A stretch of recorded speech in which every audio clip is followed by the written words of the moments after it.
If you felt like something has shifted for women in tech recently, you're not imagining it. Bro culture is louder. DEI conversations are quieter, if not entirely absent. And there's a growing narrative telling women to soften, step back, or even opt out. Meanwhile, the women in tech promotion gap remains stubbornly real. High-performing women in tech leadership roles are still being overlooked for promotion, still being told they're not quite ready, still watching less experienced peers move forward. And in uncertain climates, organizations often revert to what feels familiar, what looks safe. Which means the promotion gap in tech doesn't just persist, it can quietly widen.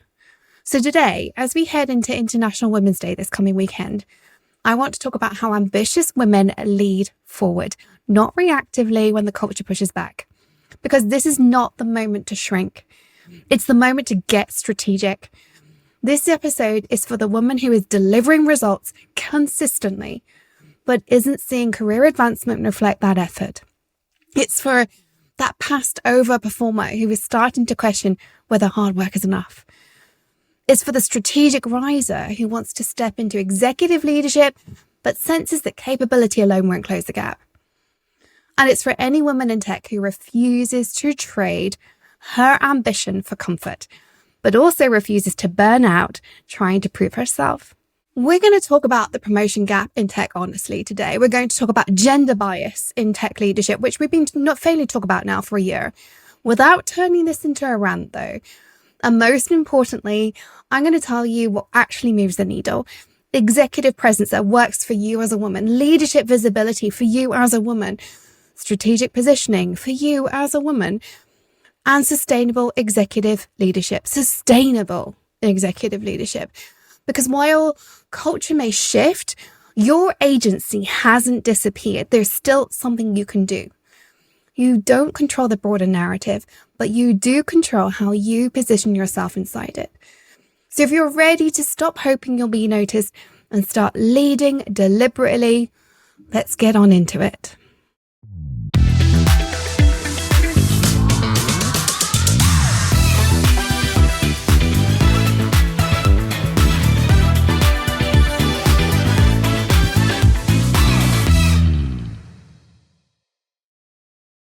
The women in tech promotion gap is not imaginary. It's not dramatic.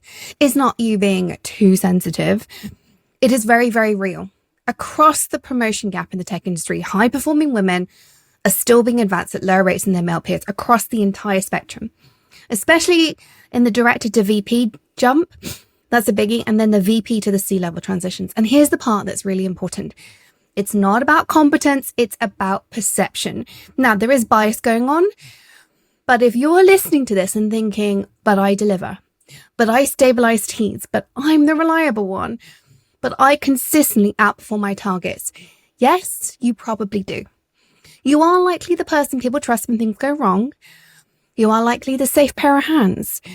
You are likely the one who quietly makes everything work, the glue in an organization. And yet, you may still be experiencing what feels like stalled career advancement for women in tech. You may be watching colleagues move ahead. You may be hearing phrases like, you're not quite strategic enough. You need more executive presence. You're doing great. Just keep going. That's the gap.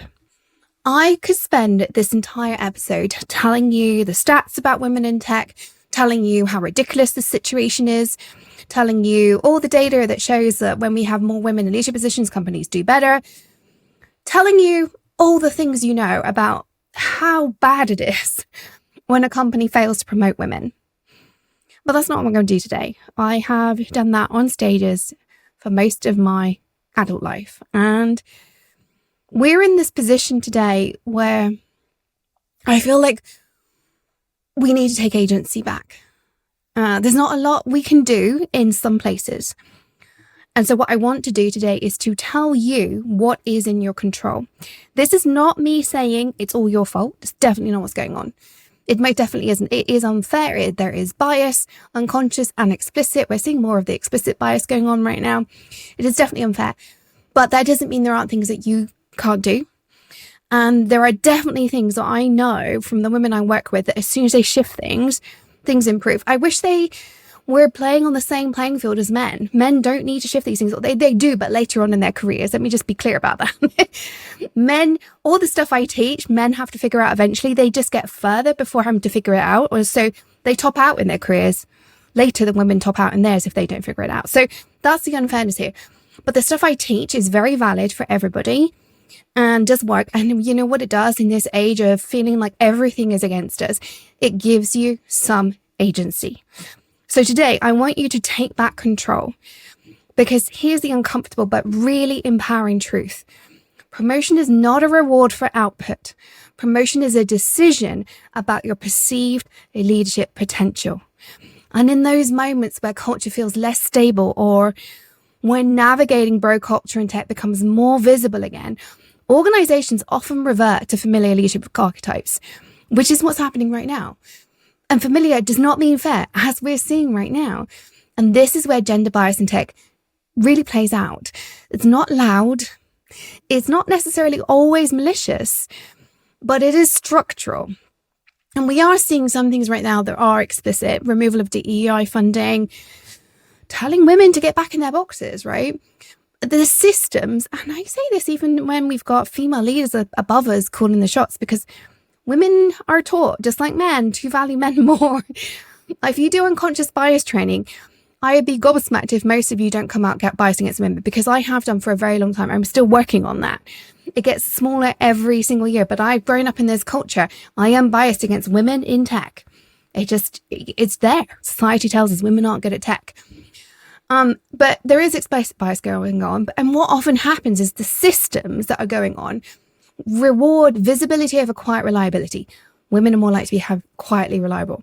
Influence over execution. Women, we've been told, keep your head down, keep going, you'll do great. It rewards strategic narrative over task delivery. And again, we've been told, keep going, do great, deliver on the tasks. Nobody takes us to one side and be like, hey, you need to put that in the right narrative. And it massively rewards perceived authority over actual effort. I have one client right now who has a male colleague, who does nothing.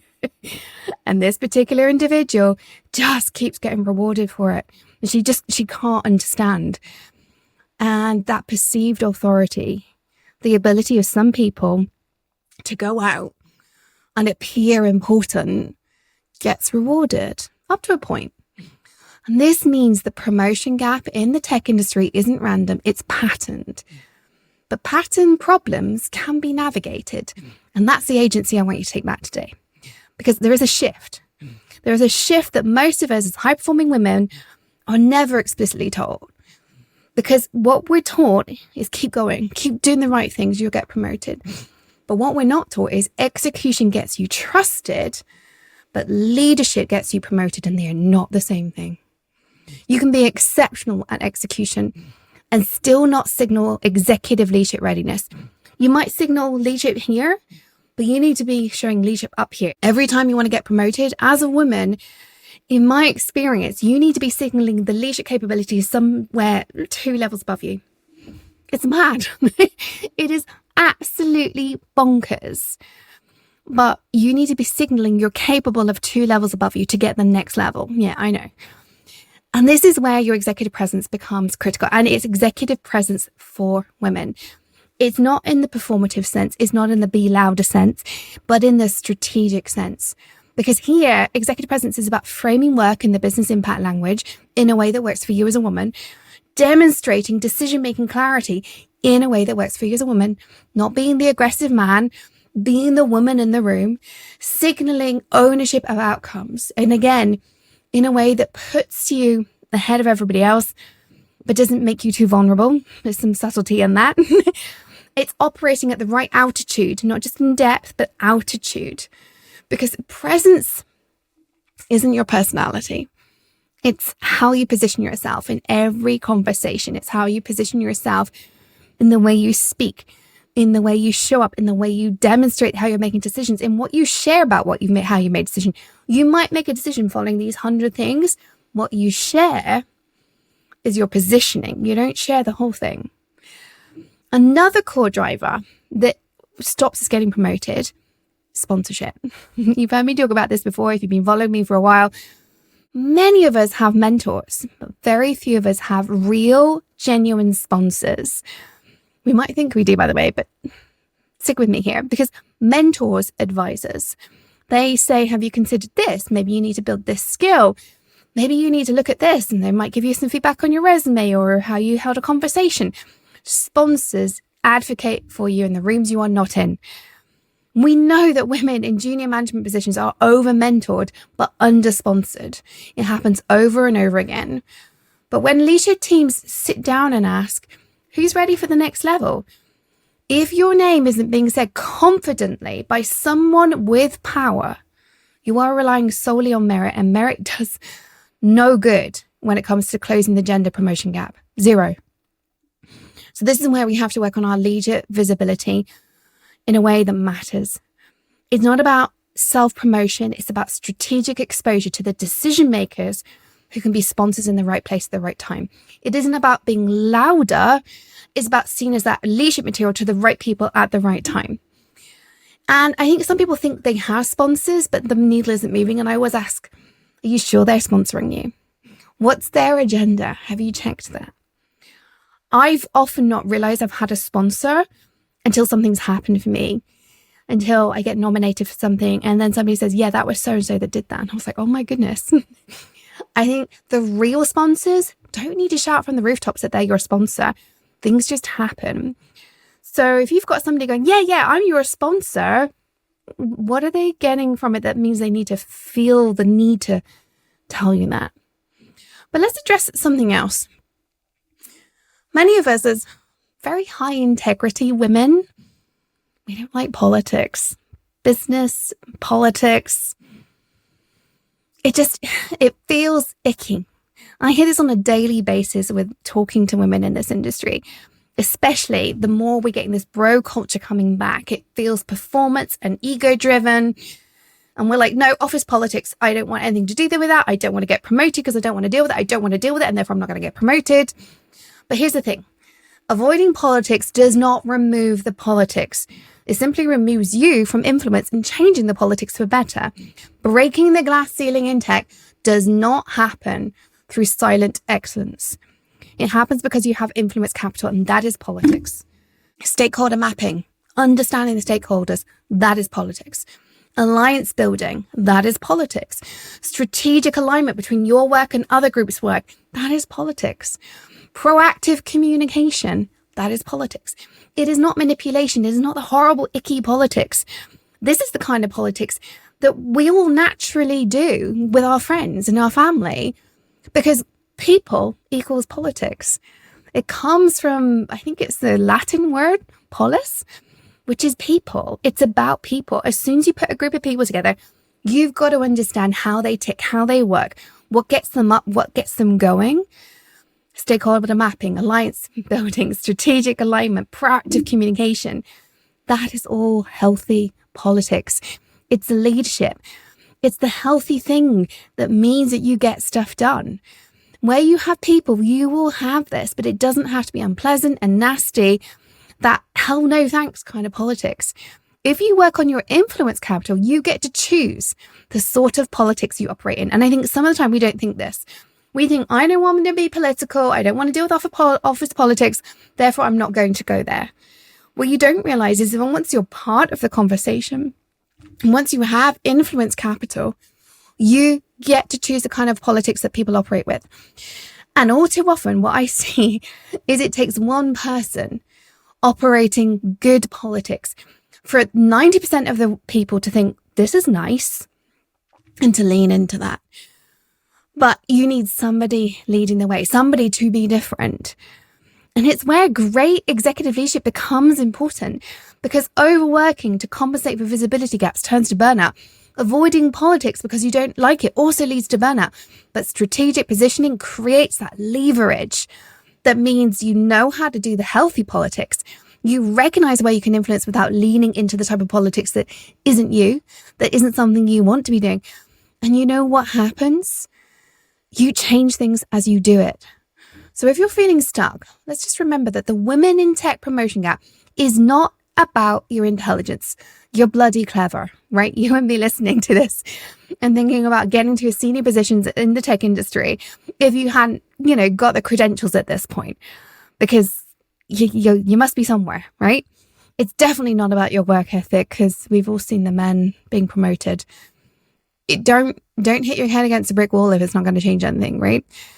It's not about you needing to become someone else. You do not need to be more like the men in the room. That is actually going to backfire. The gap isn't about your capability. It's about your positioning. And positioning is something you can learn. So now let's just zoom out. This gap exists. Whether or not women get promoted versus men, it exists. It exists inside culture, though, not in isolation. And cultural shifts, well, we're seeing that. We've highlighted this already. Culture shift is happening around us right now, and not in a good way for many of us. Individual companies are shifting, some for the better, many for the worse. But you have more influence than you might realize. I mean, worst case scenario, you can vote with your feet. But in these uncertain and economic climates, we've got layoffs, funding contractions, restructuring. Organizations they're reverting to safe mode, which is shorthand for familiar.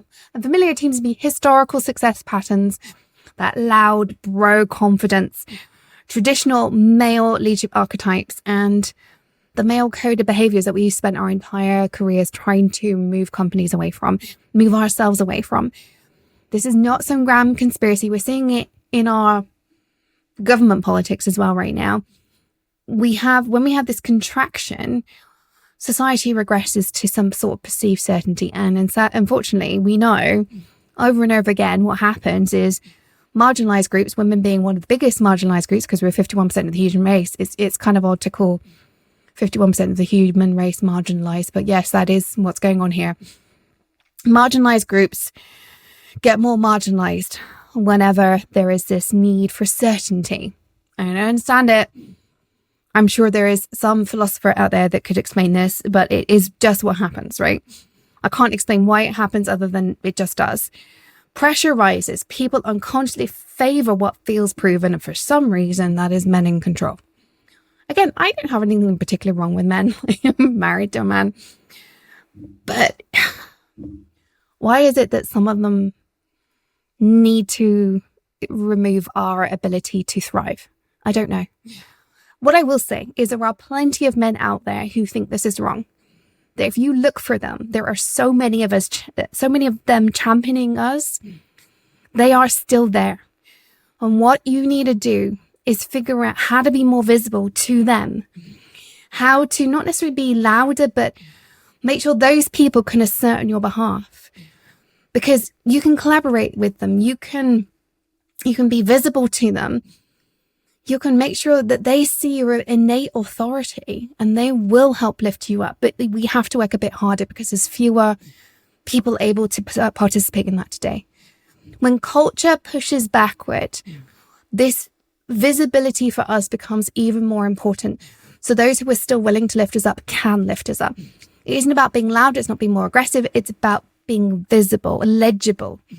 I want you to hear that really, really clearly. This does not mean becoming someone you're not. It does not mean becoming more masculine. It does not mean abandoning authenticity. It means becoming strategically visible. It means your leadership impact is easy to articulate. It means your decision-making logic is visible. Your influence footprint is traceable. Your executive presence for women signals authority without capability. In other words, your capability is translated into real leadership potential, and it cannot be denied. So when somebody stands up and says, this woman here, she deserves a promotion, those decisions are not based on perception, not just output. They are there because you're visible to the right people at the right time. When our culture tightens, as it is right now, invisibility costs us more than ever. We have been, I'm going to use the word lucky. I wish I wasn't going to use that word, but I am. We have been lucky to live briefly in a time when there was a real conscious effort to say, we're going to seek out the women who are invisible and lift them up. And I saw more and more of that. I've still had this job for a very long time. There's a reason why I talk about executive presence for women, because it only got us so far. But what I've seen is that has gone away. So our visibility has to become even more important, because there is no system, there's no DEI fund or work to lift us up anymore. But the answer to that is not to leave tech, because that just allows this culture to get worse. The answer to that is not to work even harder, because that just leads to burnout and you're not going to change anything. You're not going to get promoted. The answer is to deliberately position yourself in the right way. Position deliberately. So now let's talk about what actually happens when we realize we're experiencing not being promoted and it's a pattern. And a few years ago, this seemed to hit women in their mid-30s. So many women would come to me in their mid-30s, maybe early 40s, and be like, okay, this is something I can't ignore anymore. Like, I thought in my 20s we didn't have gender bias anymore. I thought that, was the older generation when we didn't have it. But hey, all my male colleagues are being promoted, I'm not. I've just found out my male colleague is earning twice what I'm doing, or they're getting a bonus and I'm not. I don't understand. I've been given a retention bonus, but I earn less than those people. If I'm this important, why won't they promote me? Right? They would come to me and saying these things, and that's why we do this work. But now what's happening is that this is happening across the board, everywhere. It's gone from this unconscious behavior, maybe a few people it was deliberate, to just everywhere. And what we do, and again, this is over years of doing this work, I've seen, and this is not changing. This is still how we respond. When we see this for the first time, initially, we kind of deny it and we go, I'm just going to work harder. Then we shrink and disengage, because it's like, why should I bother? And we're just like, why am I putting myself out there? We disengage, we quiet quit, we shrink in some way. We rage internally. We can simultaneously doubt ourselves and be absolutely fuming. But outwardly, we stay professional, but we do sometimes lose it. We get more snappy. The snappiness happens at home first, and then it starts happening at work. But we are trying to stay professional. And then we start saying, well, I'm going to leave this company. And then we start saying, I'm going to leave tech completely. None of these are going to close that promotion gap. None of them. Not one single one. And this is not new. I'm just seeing more of it. Working harder increases execution, not leadership perception. Shrinking reduces your leadership visibility. Internal rage, furiousness, if that's a word, drains your energy without increasing your influence. Leaving the tech industry early, leaving your position early, resets positioning without strengthening it. And this is where we need a reframe. Promotion is not a merit badge. It never has been, and it really isn't right now. Promotion is a strategic campaign, and campaigns are done by design. So let's talk about 3 things you can do starting today. 3 pillars you need to design your strategic promotion campaign. This is where I really want you to lean in. If you're going to stay in tech, let's get this down. It's never too early to start. The first shift, the first pillar, signal your leadership, not just effort. I'd almost argue work less hard. I've just been working with somebody for 6 weeks, and I deliberately got her to take her foot off the pedal because she's burning out. And she has been noticed more in the last 6 weeks than she has done in 2 years. And she's like, so effort really doesn't make a difference. It really doesn't. It should do, but it really doesn't. If you want career advancement, you must move from I did the work to here's the business impact and the strategic decision behind this business impact. Now, you might think you're doing this, but all too often when I dig into this with a client on how they're showing up at work, how they're talking at work, what they're writing in their emails, what they're writing in their key stakeholder documentation, whatever it is just not being seen by the key decision makers around them. So before moving on with, I've got that bit down, pause, hear me. If you are doing business impact, that means speaking in strategic language. If you don't know what I mean by that, you're not doing it. So that's the first thing to go research. Let me know if you want a podcast episode on that, or I can do a LinkedIn Live. Just message me on LinkedIn and we can do something on that. If you're not using strategic language, that's a biggie. If you don't know if you're using strategic language, you almost certainly aren't, because it's conscious effort. It also means tying initiatives to revenue, risk, and growth. Every single initiative, revenue, risk, growth. If you can't cover those 3 things, even if you work in a nonprofit, actually, you need some of that, right? Ultimately, it might not be about revenue, but it's going to be some form of impact. There's definitely going to be some risk and growth, absolutely. I would even argue academia is exactly the same. Third thing, you need to be framing your decisions, not tasks. You don't frame tasks, you frame decisions. That's business impact language. And you need to demonstrate forward thinking at all times. If you aren't doing those 4 things, you aren't showing up with that business impact. You're showing up with, I did the work, not here's the business impact and the strategic decision behind it.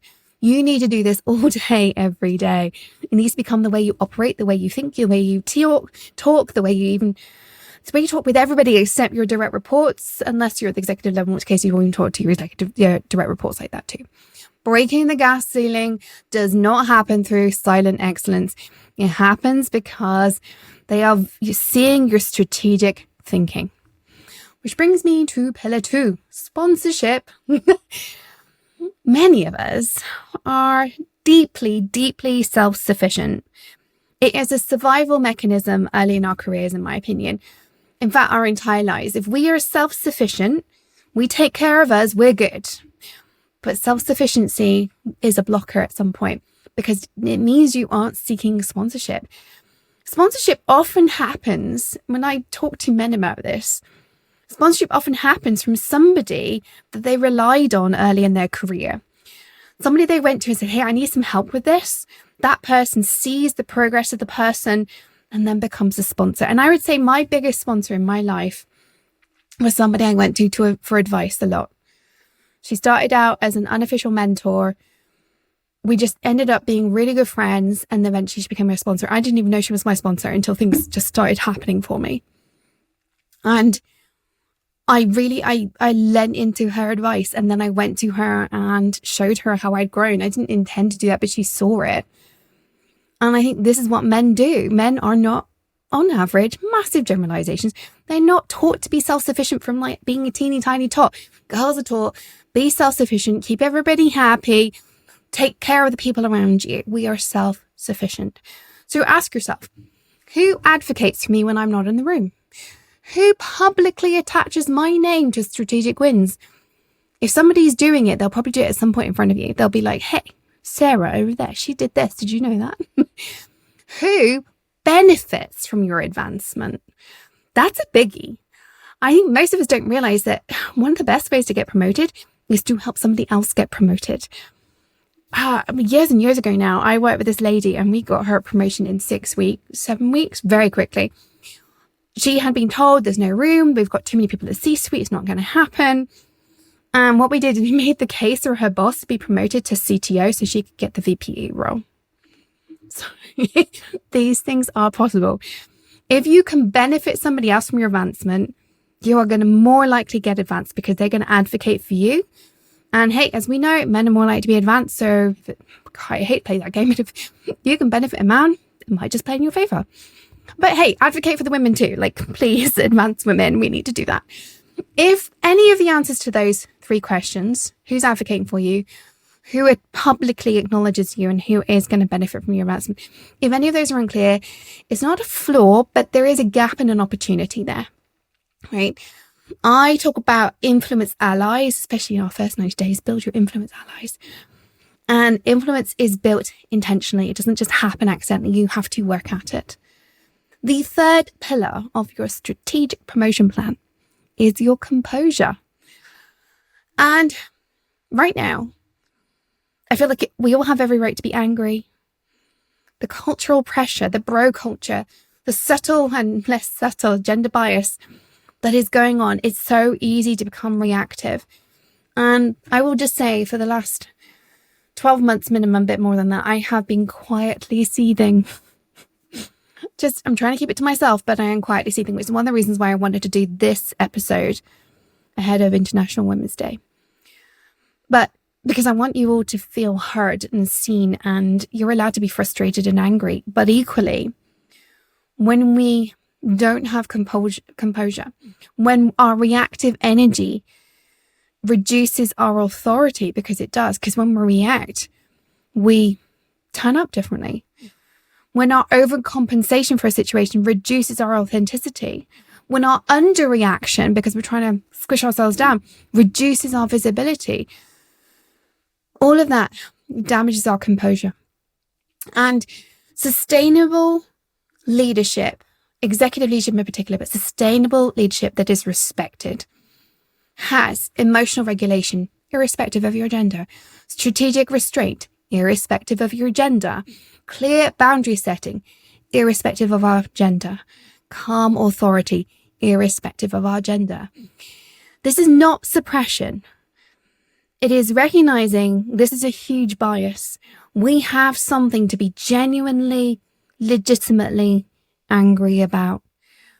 But when we fall into that trap, we show up differently and it damages our presence, our authority, our authenticity, and our visibility. Men, they have their own issues. Don't get me wrong. I'm not saying it's perfect men. There are so many things going on in this world right now. I do not want to say that men aren't experiencing difficulties. But we do have this and men don't, right? Other groups have other things, by the way. Again, there's so much going on. But whenever you have a group, and this is ours as women, a group experiencing something that another group isn't, and we have to emotionally regulate for it. It can feel like victim blaming. It can feel like, hey, shut up and deal with it. But here's the thing. I want to give you the toolkit to get up there and change this. And that means we need to be disciplined in a way that those who aren't experiencing this don't have to do, right?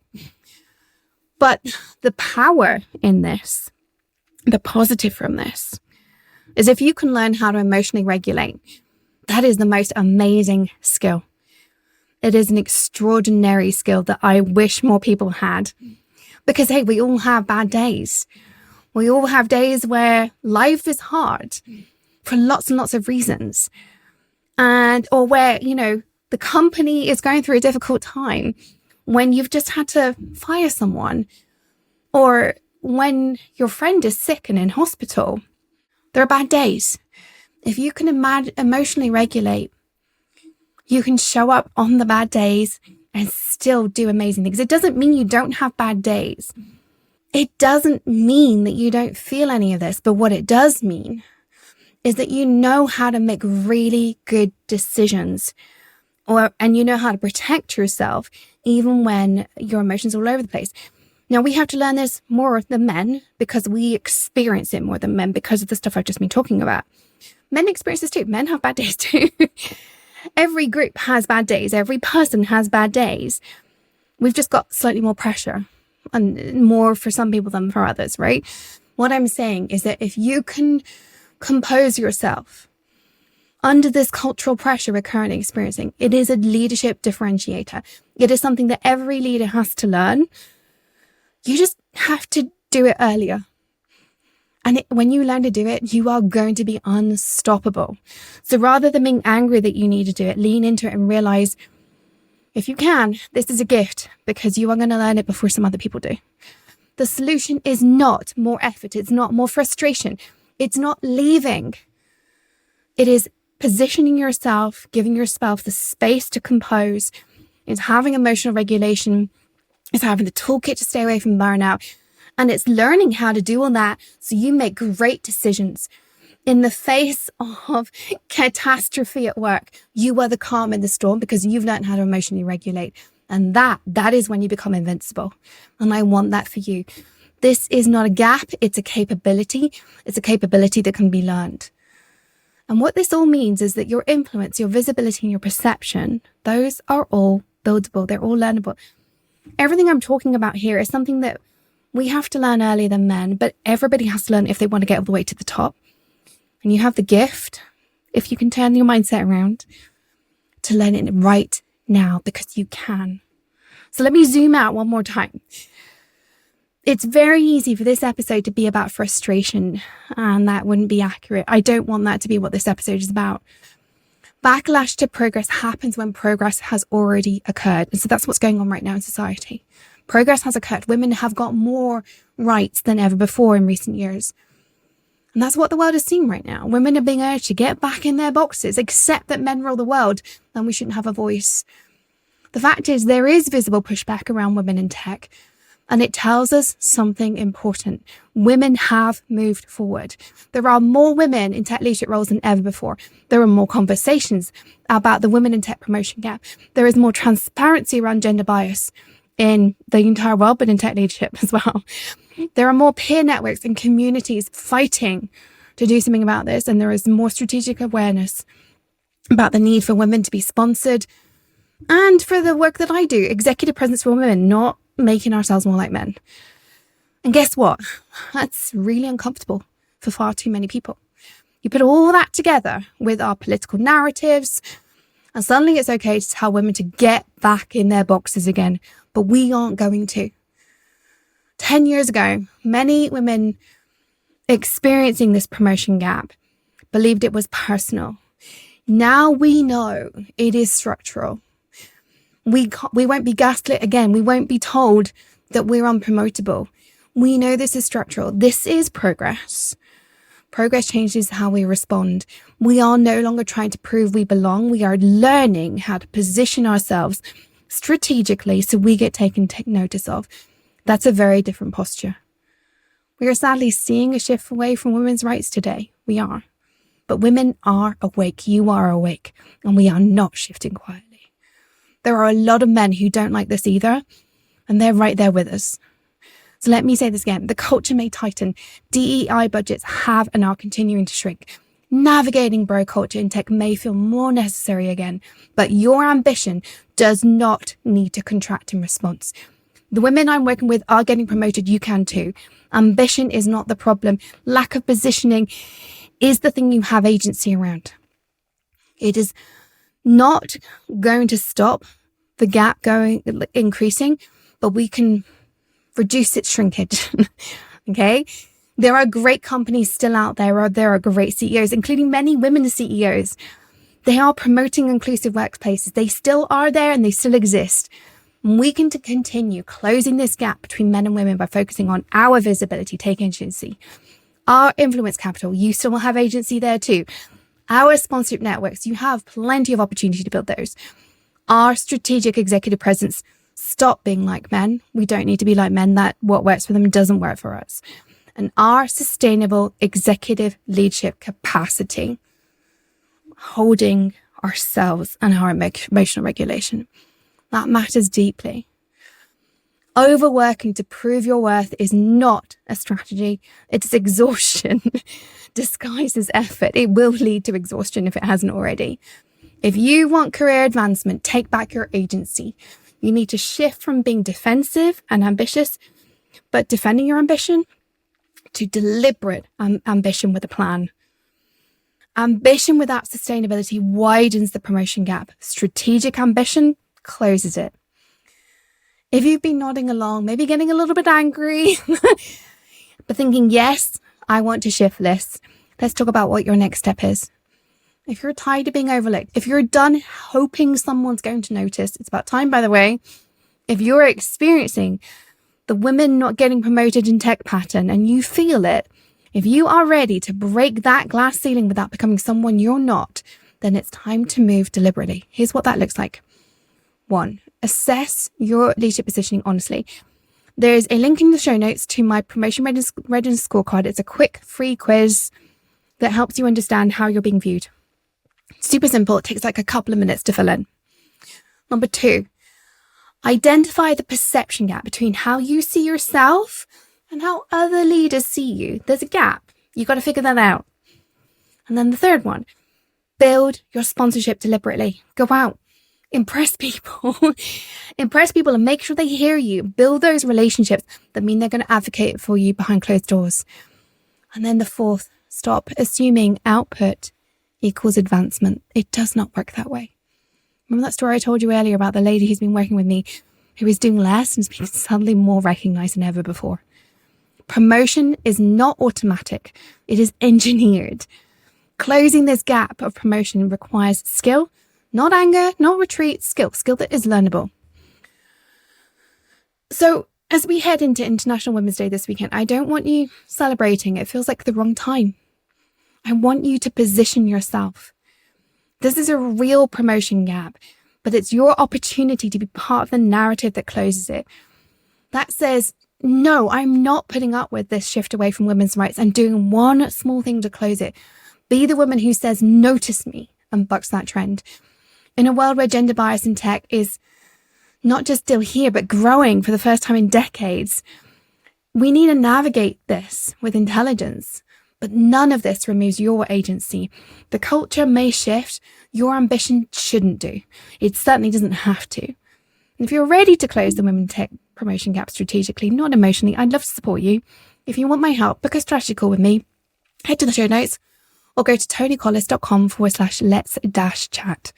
Let's build your visibility, your influence, and your executive presence deliberately. Keep leading.